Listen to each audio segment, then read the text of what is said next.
De ce forum sur la sécurité climatique, le ministre de l'Environnement, de l'Assainissement et du Développement durable, Mamadou Samake, et ses homologues venus de la sous-région se sont rendus au musée des armées. Ils sont allés à la découverte de l'armée malienne de l'époque de la colonisation à nos jours. Reportage Benoko Fofana, Abdoulaye Diarra. Au nom du ministre de la Défense et des anciens combattants, au nom de tout le personnel civil et militaire du musée des armées et à mon nom propre, nous vous souhaitons la bienvenue. En se rendant au musée des armées, le ministre malien chargé de l'environnement en compagnie de ses homologues du Burkina Faso, de la Mauritanie, du Niger et du représentant résident du PNUD au Mali a voulu exprimer tout son intérêt pour cette structure.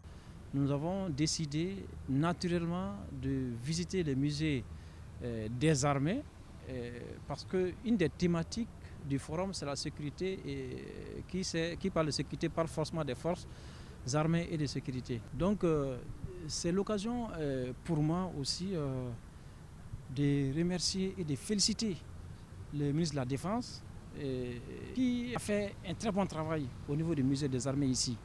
Au cours de cette visite, les ministres ont été édifiés sur le parcours des guerriers qui ont combattu le colonisateur et ont pu s'enquérir de l'évolution de l'armée malienne. C'est vraiment dans une vive émotion que nous avons visité et que nous avons vu les différentes étapes de l'évolution de l'armée malienne, qui tout symboliquement, j'allais dire, de l'armée du Sahel, parce que nous sommes le même peuple.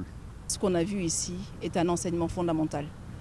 Nos ancêtres, qui étaient des défenseurs de l'environnement, avaient effectivement les dozos comme corps, qui non seulement faisaient la protection de la nature, mais également étaient ceux qui protégeaient la communauté. Il nous a été donné de voir à moins d'une heure l'évolution de l'armée au Mali, depuis les dozos jusqu'au FAMA.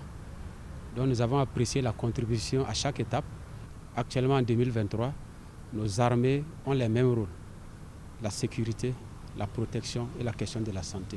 Au terme de la visite, les 4 ministres ont pu embarquer à bord de la voiture du président Faye-Modibo Keïta avant de signer le livre d'or du musée des armées, une façon de rendre hommage aux dévanciers des soldats maliens tombés sur le champ d'honneur.